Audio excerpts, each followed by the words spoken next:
Kwanza nianze kwa kusema kwamba mimi ni mchezaji wa Simba ambaye Simba ni sehemu ya kazi yangu. Kwa hiyo swala la kupata nafasi au kutokupata nafasi ni swala la mwalimu. Kwa hiyo mwalimu akisema hii mechi natakiwa kucheza, nitacheza.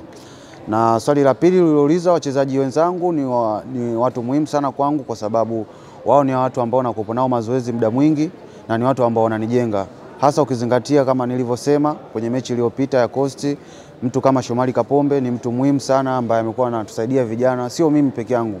Ni vijana wengi ambao tupo pale na ambao wako kwenye timu mbalimbali. Kwa hiyo kwangu mimi naona ni msaada mkubwa kupata, kwa sababu ni mtu ambaye nilikuwa namwangalia toka nimetoka, lakini nimepata bahati ya kucheza naye na nipo naye karibu. Kwa hiyo najifunza vitu vingi na ananisaidia vitu vingi. Alama 3 katika mchezo wetu wa kesho na Dodoma Jiji ni muhimu sana kwetu. Ukizingatia ligi sasa hivi jinsi ilivyo, ligi ni ngumu na ushindani unazidi kuwa mkubwa. Kwa hiyo pointi 3 ni muhimu sana katika mchezo wetu wa kesho. Yaani ni muhimu kuliko kitu chochote katika mchezo wetu wa kesho.